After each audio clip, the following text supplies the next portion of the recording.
Hello sir, सबसे पहले sir आप सभी को प्रणाम। आज सर हम हिंदी साहित्य के इतिहास के बारे में जानेंगे। हिंदी साहित्य के इतिहास का जो सिलेबस है उसको आज हम जानेंगे कि उसमें क्या क्या पढ़ना है हमें। जिसमें सर देखिए ऐसे इसको 4 भागों में बांटा गया है।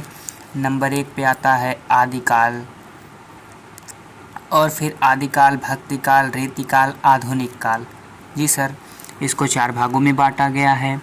उसके बाद सर देखिए आदिकाल में ही हमें कई टॉपिक भी दिए गए जिसमें हिंदी साहित्य इतिहास लेखन की पद्धतियों को पढ़ना है। प्रमुख इतिहास ग्रंथ, काल विभाजन, नामकरण, अपभ्रंश साहित्य और हिंदी का प्रथम कवि, हिंदी की प्रथम रचना के बारे में जानना है। अब सर देखिए जैसे हम बता देते हैं हिंदी साहित्य इतिहास लेखन की पद्धतियाँ। जैसे सर देखिए अलग अलग विद्वानों ने अपना अलग अलग मत स्वीकार करके अपना इतिहास ग्रंथ लिखा है। जैसे अलग अलग विद्वानों ने अपना अलग अलग पद्धतियाँ अपना करके अपना अपना इतिहास ग्रंथ लिखे हैं।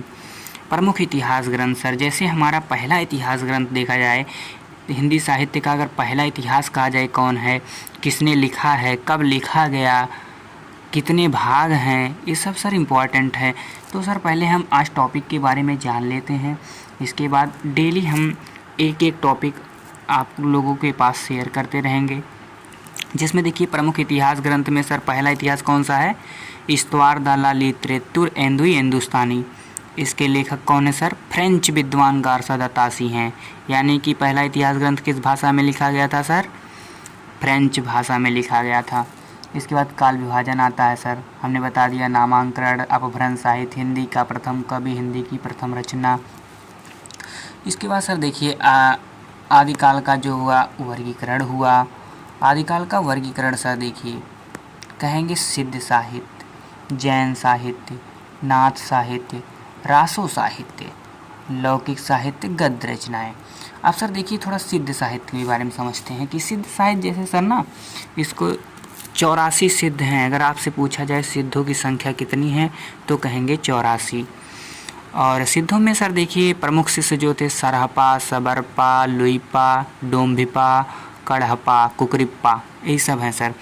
जैन साहित्य हो गए, इसमें सर वही भरतेश्वर, बाहुबली, रास, ये सब आते हैं ना। और उक्ति व्यक्ति प्रकरण इसमें नहीं आता है। क्या कहते हैं, उपदेश रसायन, रास के रचनाकार जिनदत्त सूरी, इसमें ये सूरी वाले आते हैं। नाथ साहित्य, नाथों की संख्या सर देखिए 9 है। 9 कौन कौन है सर, नागार्जुन, जड़भरत, हरिश्चंद्र, सत्यनाथ, भीमनाथ, गोरख, चरपट, जलंधर, मलयार्जुन, नागार्जुन भी हैं।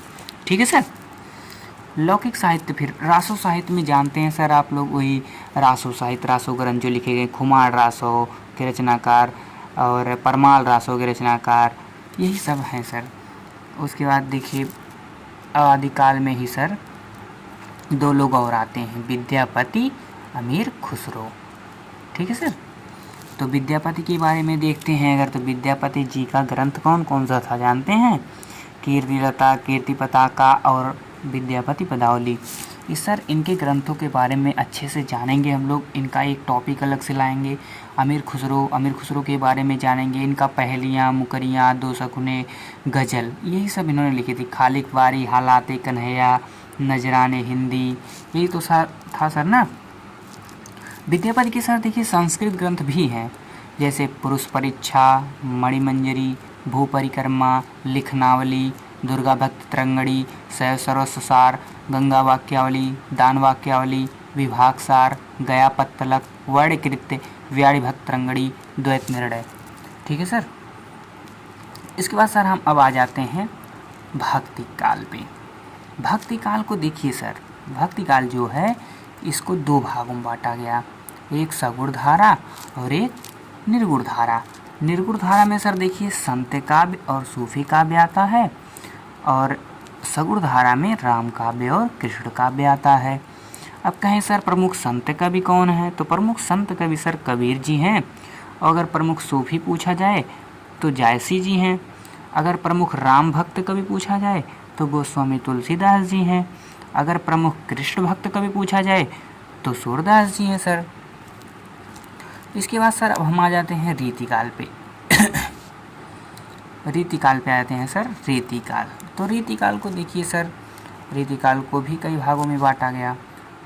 रीतिबद्ध, रीति सिद्ध और रीति मुक्त, 3 भागों में बांटा गया है सर। ठीक है सर। इसके बाद सर देखिए आधुनिक काल आ जाता है। आधुनिक काल, आधुनिक काल में कहेंगे सर इसको भी कई भागों में बांटा गया। भारतेंदु युग, द्विवेदी युग, छायावाद, प्रगतिवाद, प्रयोगवाद, नई कविता। अब भारतेंदु युग में इस देखिए प्रमुख कवि कौन कौन से, जैसे भारतेंदु हरिश्चंद्र जी खुद हो जाते हैं, और इसमें क्या नाम है, लाला श्रीनिवास दास भी आते हैं, और कहेंगे क्या नाम है उनका, बद्रीनारायण चौधरी प्रेमधन भी आते हैं, प्रताप नारायण मिश्र जी भी आते हैं। ऐसे ऐसे सर और लेखक हैं इसमें। और द्विवेदी युग की बात करेंगे, आचार्य महावीर प्रसाद द्विवेदी, मैथिली शरण गुप्त जी आते हैं, अयोध्या सिंह उपाध्याय भी हमारे द्विवेदी युग में ही आते हैं, और भी लोग हैं। छायावाद की बात करते हैं, छायावाद में सर जयशंकर प्रसाद, सुमित्रानंद पंत, सूर्यकांत त्रिपाठी निराला, महादेवी वर्मा, यही सब आते हैं। प्रगतिवाद, प्रगतिवाद में सर हम जानते हैं, प्रगतिवाद में सर देखिए नागार्जुन जी आते हैं, और केदारनाथ अग्रवाल, शिवमंगल सिंह सुमन, त्रिलोचन, रांगे राघव। उसके बाद सर प्रयोगवाद, प्रयोगवाद सर देखिए प्रयोगवाद में तो अज्ञे जी इसके प्रवर्तक थे, और इस अज्ञे जी ने ही तार सप्तकों का प्रकाशन करवाया था। कितने तार सप्तक हैं? 4। तो तार सप्तक का प्रकाशन वर्ष आपसे पूछा जाए कितना बताएंगे? 1943। फिर आपसे पूछा जाए द्वितीय तार सप्तक का प्रकाशन वर्ष बताइए, तो 1951। तृतीय तार सप्तक का प्रकाशन वर्ष अगर पूछा जाए तो 1959। अगर आपसे चौथे तार सप्तक का प्रकाशन वर्ष पूछा जाए तो 1979 होगा। ठीक है सर।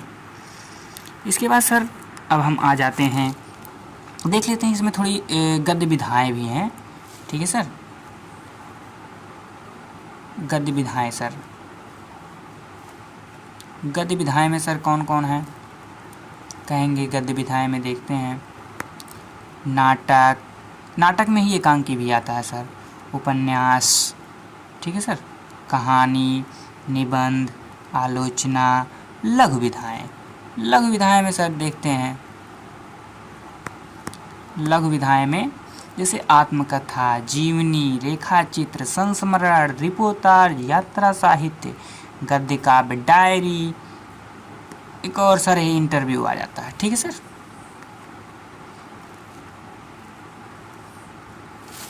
ठीक है सर, अब हम आज आप लोगों को सिलेबस के बारे में बता दिए हैं। इसके बाद सर अब आदिकाल से अलग अलग टॉपिक, एक एक टॉपिक लेकर आते रहेंगे।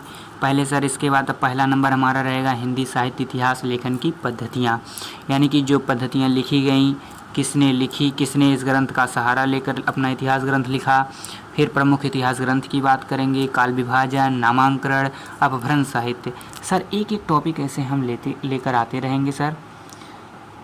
सर आप लोगों को वीडियो देखने के लिए बहुत बहुत धन्यवाद।